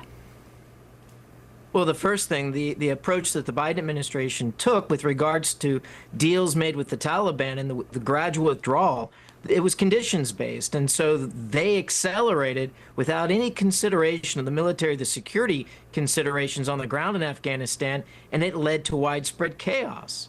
There are many in the United States and many that are in the uniformed services that still recall, I'm old enough to remember as a small child, the scenes of the helicopters taking people off of our embassy in Saigon in Vietnam, and the withdrawal, again, under fire from the North Vietnamese. And the fact that we were fearful that we left many very, very patriotic, but also South Vietnamese people that were, executed and for many years imprisoned by the North Vietnamese, that we felt that we never wanted to betray those that were our supporters. I think that got the better of us in the experience in Afghanistan, where we threw the door wide open and did really no serious vetting. Serious vetting would ensure that you've got an individual who, by multiple sources, has worked with the U.S. military or supported our embassies, our military, or our other interagencies, or even our allies in Afghanistan, that they had a valid reason for coming to the United States, that there was a plan for them once they arrived here. None of that was the case in the months, and it wasn't just the days, it was the months leading up to that fateful final evacuation in 2021. And what do you think the reaction will be from other Afghan people living here now, Brent? Because, of course, they would have a right to say, well, hang on a minute, this wasn't me. I live my life law-abiding with my family. I'm working. I came over on that same system. Why am I being punished for the crime of this lunatic? Well, anyone that even has a green card that's gone through the system is also being reviewed. And I think that is you should expect that, given the political situation in the United States and the threat to national security after years of wide open borders. And that's a good for those who do want to be in the United States, who want to be productive citizens in this country or participants in the economy here in the United States. But there is a sizable portion that we have no understanding and whose intentions could be very malicious. as we know from this individual. It's also not an isolated incident. So going through and screening and ensuring is not a racist, it's not a singling out a group for special treatment, in this case negative. It is prudent and it's judicious review of a system that's been broken to ensure there's not more dangers to American citizens, but also even to that immigrant population here in the United States. We've seen this in other groups. Amongst the Chinese ethnic population, the Chinese Communist Party has infiltrated and has also intimidated and actually threatened as well. So we also owe it to those who want to be upstanding citizens in the country, who are not quite there yet, but have been let in through programs like we saw with the SIV program for the Afghans, that they are also protected from others in their own diaspora who may also be a threat, either criminally or for political purposes.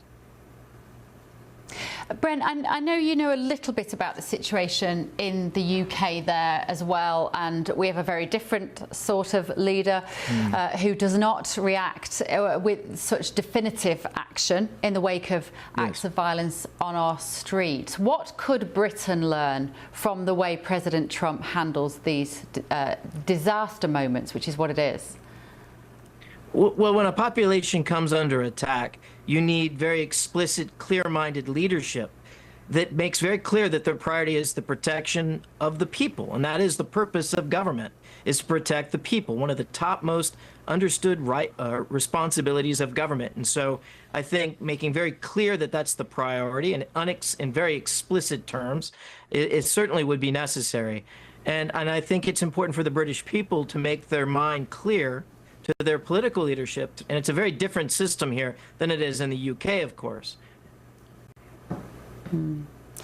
Yeah, let me bring in my panel as well. I'm just having a look at some of the reactions to this online, Angelina, and somebody has tweeted here to say, if this guy worked with the CIA, then Biden's Operation Allies Welcome didn't just fail, it detonated in our laps like a live grenade disguised as humanitarian virtue. And the fact that a CIA-linked partner force guy from Kandahar slid into America in 2021, got waved through because he helped us, and then shot National Guardsmen in the nation's capital is the perfect storm of incompetence, arrogance and blind trust in a vetting system, held together with printer ink and wishful thinking. Is that accurate? I think that we can't be just blaming the Biden administration here. Look, our history with Afghanistan goes back several administrations. And I think that, you know, he was confirmed under the Trump administration. So this is one of those things where we're seeing people trying to divide us, but we really should be united and looking closely at our vetting system. And how are we vetting these people? Because clearly under the Biden and under the Trump administration, that system has failed us. This tweet here goes on to say, and I do like this, is that the problem isn't Afghans as a whole. The problem is a political class so desperate to save face after the Afghanistan fiasco that they started importing people faster than they could even confirm who the hell was who.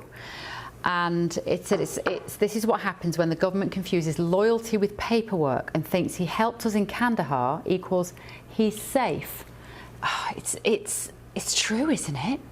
It is, and I think, I think this argument about the vetting is interesting because, the CIA don't just hire any old guy in Afghanistan to come and work with them. This guy would have been looked into, his background would have been looked into, he would have been vetted pretty hard by the CIA. He probably would have held a clearance to, understand what the Americans were doing in Afghanistan, working with the troops. He would have known troop movements and things. So this is a guy that you would think had a lot of experience, had a lot of background with the Americans. They should know who this guy was. So it's a little bit scary. That if anything, I would say this was probably one of the guys that you would absolutely rubber stamp to come in. You could not find a better candidate. Well, that's what I was to come in. That's what I was trying to say to Matt earlier, and that's the risk, isn't it, Brent? That through the vetting process, you would have said, yeah, he's an ally, he's one of us. We cannot leave him to be killed by the Taliban because he was working for America. Yes. Well, a couple of points to make. One, simply that this individual was on the CIA payroll does not make him a very savory or someone that you would want to let into the United States. We don't know the nature. We probably shouldn't know the full extent of the nature of his work, but we do have cases where translators for U.S. forces who were also waved in have also in the past been involved in what they call green on blue incidents, where they've actually turned on U.S. or international forces or even directed attacks against allied forces in Afghanistan. So that trust has got to be more than a paycheck that's been given to them in the past. And we do know that the vetting process was set aside for the purpose of getting many thousands through, rather than making sure only those that were entitled or who would be safe bets to come in the United States in the months leading up to the final evacuation day out of Afghanistan in 2021. Of course, the policies need to be reviewed, but I think most importantly, and I think this is where it's a prudent action, and I think it would be welcomed by those who are responsible in the different diasporas here in the United States that would be under scrutiny, is that we need to review all of those that have gotten the green card, those who have gotten waved into the United States in programs like the SIV-1 for Afghanistan, to ensure that we know who is here. Yeah, fascinating. National Security Specialist Brent Sadler there. Thank you, Brent. We'll let you go back to your Thanksgiving evening with your family. Still to come this evening on The Late Show Live. In terms of whether we'll be doing something similar in the future, no. U-turns, broken pledges and shattered promises. That's the theme of tomorrow's front pages as the Chancellor gets zero sympathy from the public and the newspaper editors, it has to be said. This is The Late Show Live, only on GB News. Quick look at your weather.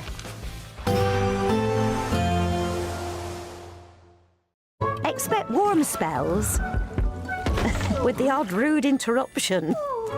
Box Boilers sponsors the weather on GB News.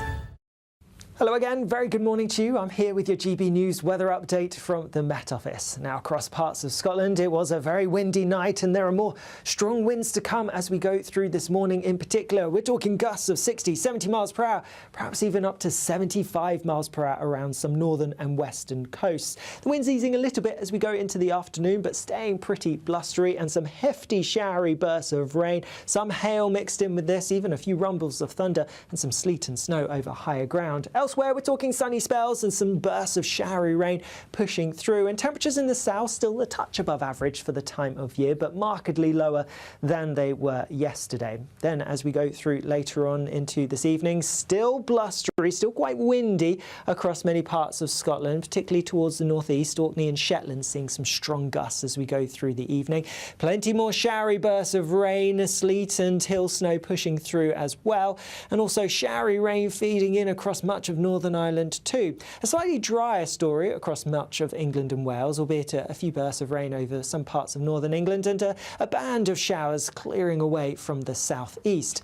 So some drier, clearer weather for a time as we go through this evening and overnight, but quite quickly we are then going to see some more wet and windy weather spilling in from the southwest, pushing its way northeastwards across much of central southern England and Wales. Further north, a few showers still, but some clear spells, and here a touch of frost quite likely in some rural spots. Further south, with the unsettled weather pushing through, it is going to be a little bit milder. And then it's a wet and windy day across the southern third, maybe half of the UK as the weather system makes its way northeastwards. Watch out for strengthening winds as we go through tomorrow around some eastern coastal parts of England in particular. Could be some strong gusts here, and the heavy rain could build up, causing some issues as well. Further north, a brighter, drier picture, but quite chilly here as well. Expect warm spells with the odd rude interruption. Box Boilers sponsors the weather on GB News.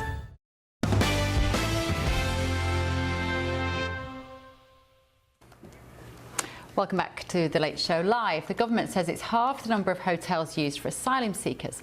But latest figures suggest the reality is that more people than ever are being housed in them. New Home Office figures show that 36,000 asylum seekers are now living in hotels whilst they await decisions. That is up a whopping 13% since June, and is even higher than this time last year. So with me now is international border and security expert Henry Bolton. Good evening, Henry. Thank you for joining me. It did sound a little bit too good to be true, didn't it, when we hear that there are fewer people than ever in these hotels? Well, guess what? If it sounds too good to be true, the chances are it is. What's happening in reality, Henry?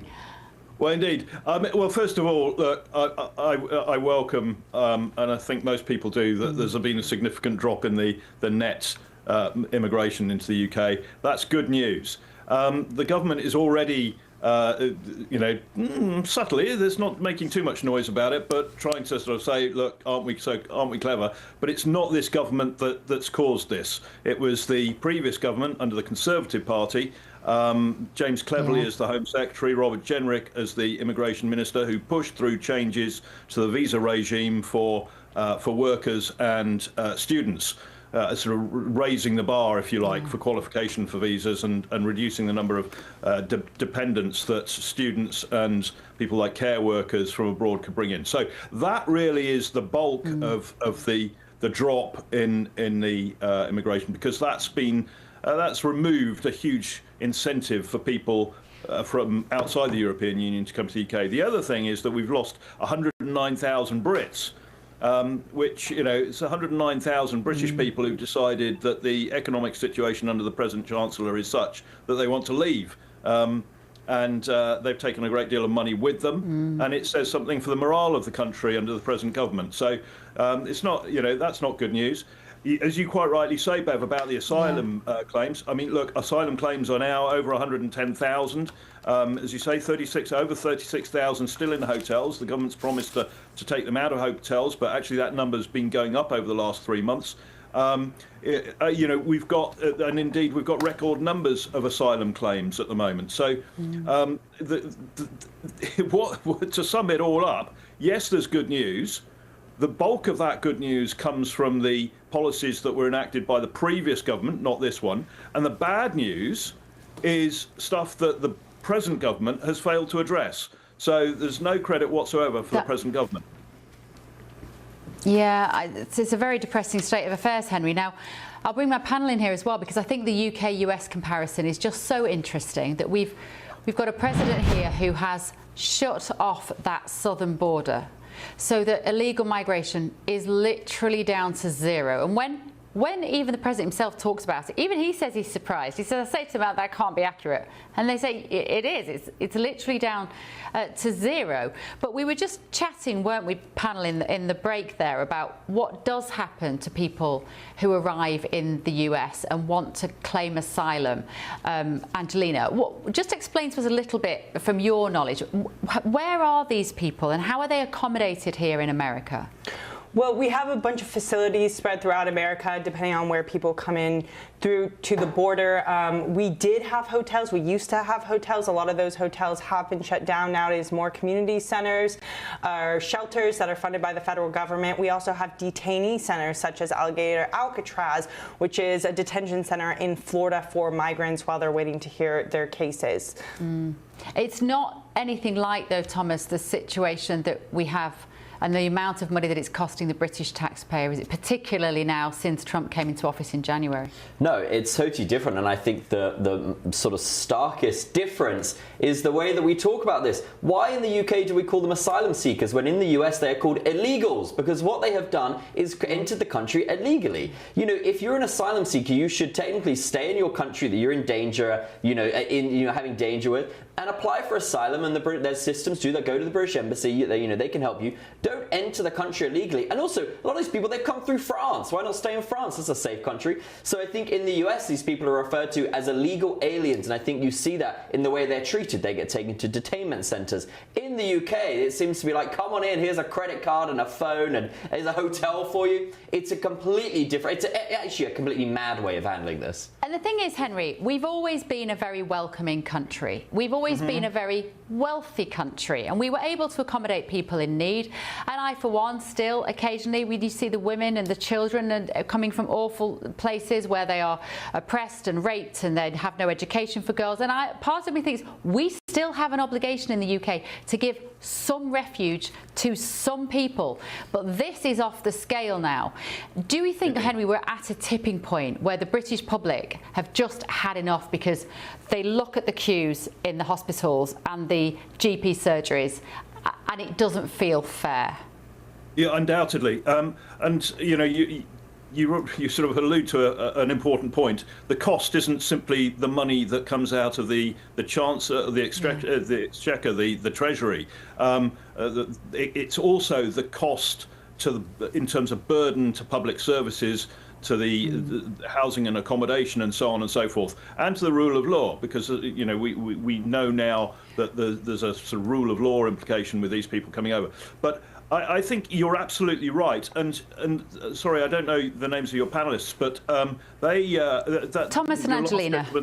With the gentleman talking just now, he's absolutely right, and I've been advocating for a very long time that these are economic migrants. Though there is no question of that. If they were fleeing for their, I've worked with refugees, real refugees, and the United Nations itself, although it's not a requirement, a sort of legally binding thing, work on the principle that refugees should stay in the region from which they've had to flee for their lives or whatever, so that then when their home is safe, they can return to it. The Home Secretary has been saying that she's trying to emulate what Denmark is doing. Denmark, fundamentally, throughout their entire legislative and administration, sort of when it comes to this, the whole thing is predicated on the assumption that any refuge that is given is, by its very nature, temporary. We've got a very different one. We've got it's predicated on the idea that when we let somebody in, then if we're going to let them in temporarily, we might as well let them in permanently. It's madness. But Beverly, something, if I may, I heard your previous conversation about the Afghan interpreters and Afghans. And that's obviously very pertinent at the moment in regard to what's happened. But that's a good example of where actually the British public and politicians are rather naively sort of opening up the doors to people who are a threat. And in that particular case, in the case of Afghans, a lot of former or a lot of serving army officers and veterans have been arguing that these people should be let in.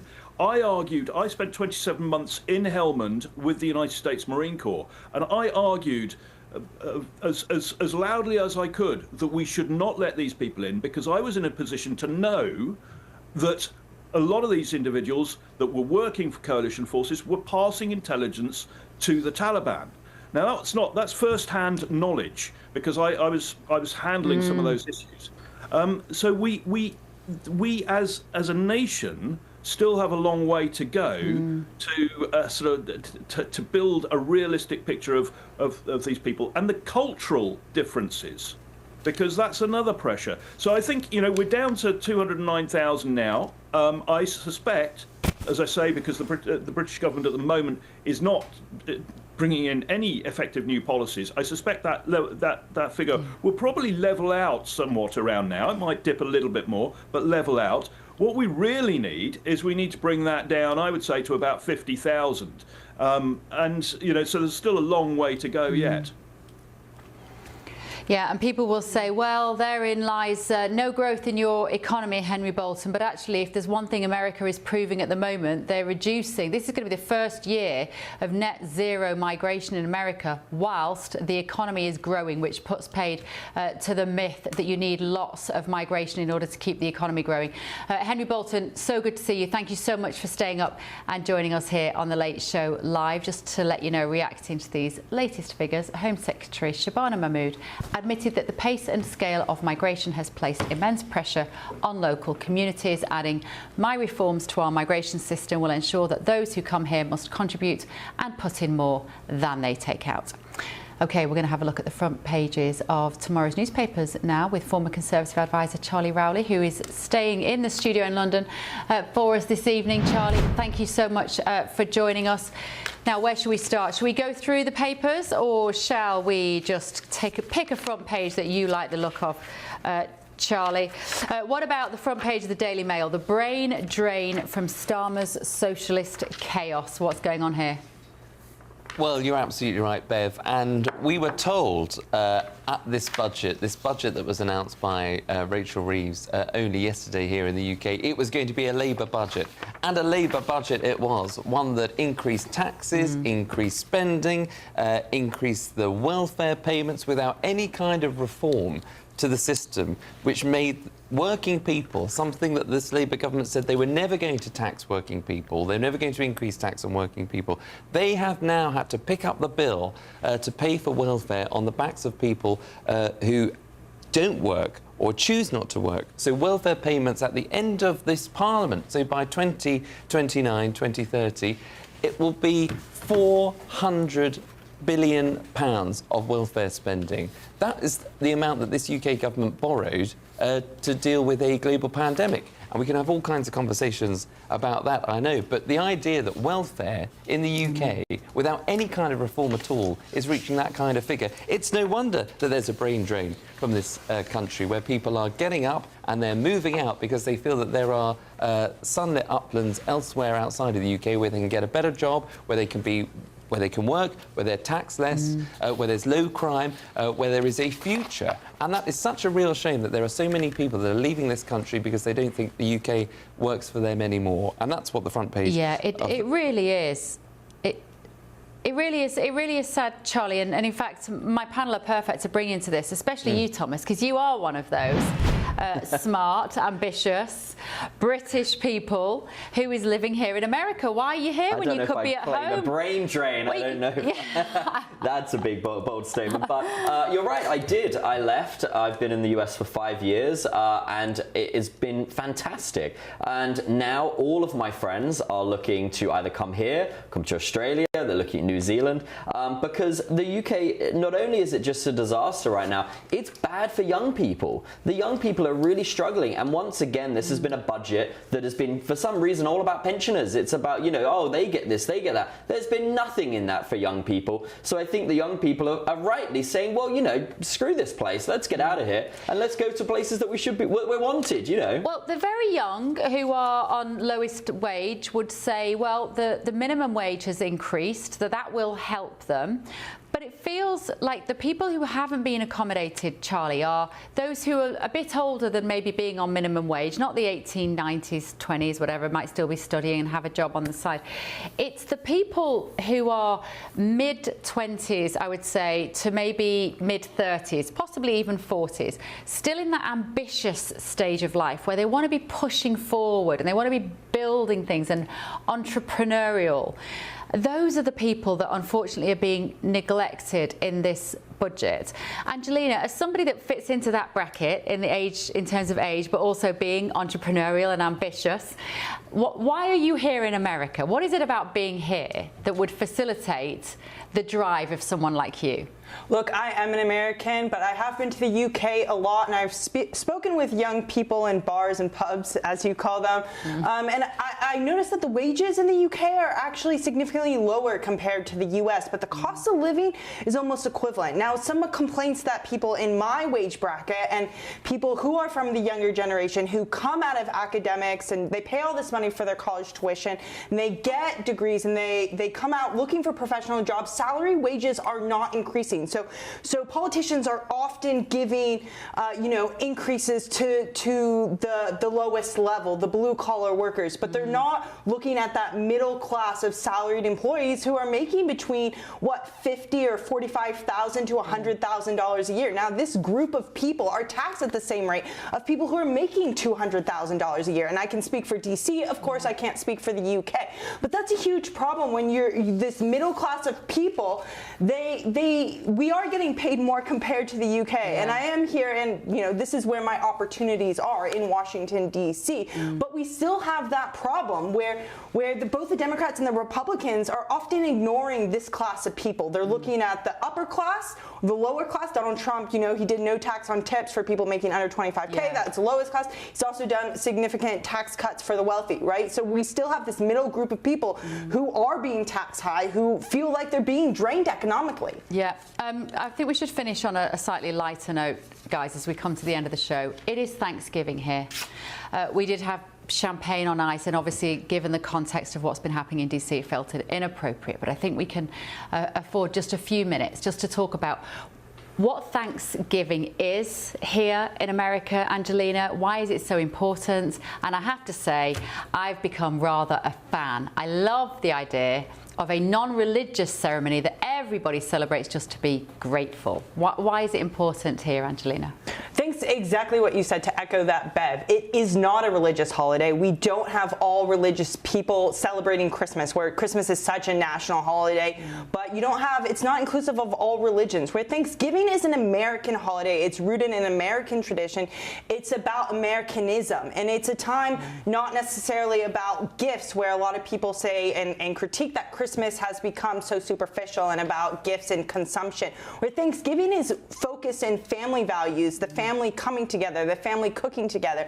And really, it's about that feast. It's about that turkey. It's about celebrating that time and sharing that food together and with those in need. And I am so jealous. And Thomas, do we have anything that comes anywhere close to Thanksgiving in the UK? No, I think one thing I noticed that Easter is not that big here. And I think in England, Easter is quite a big moment. People, like families will come together, you know, usually would go home for Easter Sunday and things. So Easter is much bigger, but Thanksgiving is great. And you know, it is interesting that it's a very American holiday, but for once it hasn't been commercialized. You know, it's not about buying gifts or any of those sorts of things, which is interesting for the Americans. Usually they love a commercial. But it's really nice. And I think, you know, obviously I've spoken to my English friends today and they're like, what do you mean? It's just like a normal Thursday in November. But, you know, maybe we could start bringing this into the UK. I think it's tough because, you know, the tradition of it is about like the American settlers and having dinner with these people. And Charlie, I think if we, escaping the Brits. Thanks, But Charlie, if we were going to come up with something like this, the idea is that Americanism is the word that Angelina just used. We need a Britishism day, don't we? We wouldn't even know where to start, would we?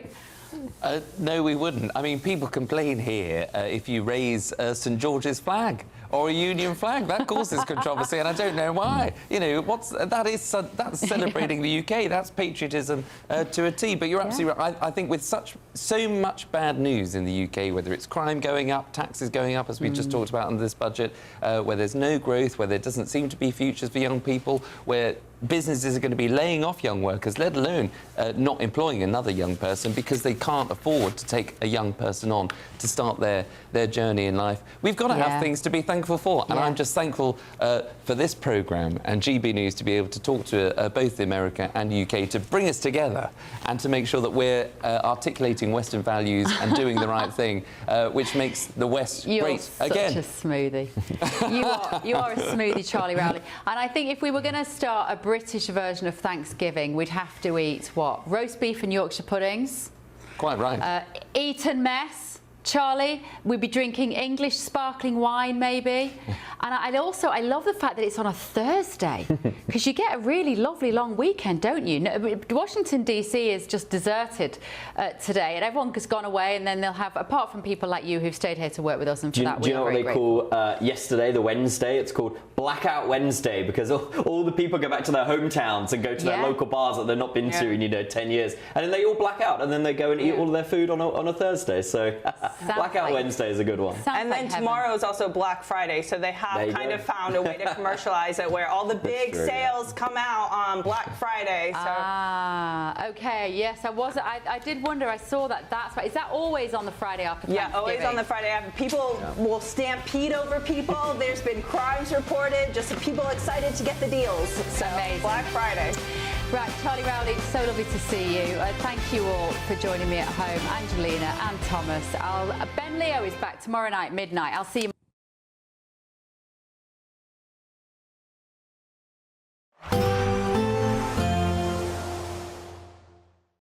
Today, clouds overhead, total zen within. Boxed Solar sponsors the weather on GB News. Hello again, very good morning to you. I'm here with your GB News weather update from the Met Office. Now, across parts of Scotland, it was a very windy night and there are more strong winds to come as we go through this morning in particular. We're talking gusts of 60, 70 miles per hour, perhaps even up to 75 miles per hour around some northern and western coasts. The wind's easing a little bit as we go into the afternoon, but staying pretty blustery and some hefty showery bursts of rain, some hail mixed in with this, even a few rumbles of thunder and some sleet and snow over higher ground. Elsewhere Elsewhere, we're talking sunny spells and some bursts of showery rain pushing through, and temperatures in the south still a touch above average for the time of year, but markedly lower than they were yesterday. Then as we go through later on into this evening, still blustery, still quite windy across many parts of Scotland, particularly towards the northeast. Orkney and Shetland seeing some strong gusts as we go through the evening. Plenty more showery bursts of rain, sleet and hill snow pushing through as well, and also showery rain feeding in across much of Northern Ireland too. A slightly drier story across much of England and Wales, albeit a few bursts of rain over some parts of northern England, and a band of showers clearing away from the southeast. So some drier, clearer weather for a time as we go through this evening and overnight, but quite quickly we are then going to see some more wet and windy weather spilling in from the southwest, pushing its way northeastwards across much of central southern England and Wales. Further north, a few showers still, but some clear spells, and here a touch of frost quite likely in some rural spots. Further south, with the unsettled weather pushing through, it is going to be a little bit milder. And then it's a wet and windy day across the southern third, maybe half of the UK as the weather system makes its way northeastwards. Watch out for strengthening winds as we go through tomorrow around some eastern coastal parts of England in particular. Could be some strong gusts here, and the heavy rain could build up, causing some issues as well. Further north, a brighter, drier picture, but quite chilly here as well. Today, clouds overhead, total zen within. Boxed Solar sponsors the weather on GB News.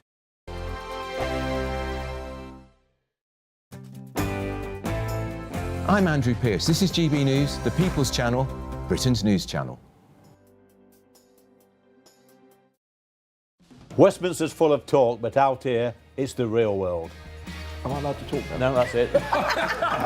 This is where it matters, real people and real lives. That's what politics is all about. In fact, has Trump made a good start? No. Straight answers, no spin, and just a couple of pints. How many fingers have I got up? About 10. So join me for Lee Anderson's Real World every Friday at 7 p.m. only on GB News. The People's Channel, Britain's news channel. At GB News, we love to hear from you, our loyal community. So drop us a line at gbnews.com/yoursay. There you can talk to each other and also to the presenters live on air. gbnews.com/yoursay, because GB News is your channel, Britain's news channel. In the GB Newsroom, we bring you the news as it happens. With our team of dedicated journalists across the UK, we're ready to keep you up to date with what's happening every half an hour, every single day. Bulletins here on GB News, the People's Channel, Britain's news channel. From the school run to the home run, watch a new show for all of Britain. So he can say whatever he wants. A straight talking show where all voices are heard. And, you know, when are we going to stop talking about smashing the gangs and actually do it? With the stories that matter from every part of our country. There's a bit of a crash landing there for your Chancellor. Bold, fearless and standing up for you. That's me, Martin Daubney, 3 p.m. till 6 p.m. weekdays here only on GB News. The People's Channel, Britain's news channel. No matter the state it's in, this is our nation. Join me, Jacob Rees-Mogg, for a genuine, honest discussion on where we have been, where we are going, and where we are with the people who set the direction. Tune in to State of the Nation every Monday to Thursday, 8 to 9 o'clock. Only on GB News. Britain deserves a newsroom that puts the facts and your voice first. Well, and that's what you get on GB News.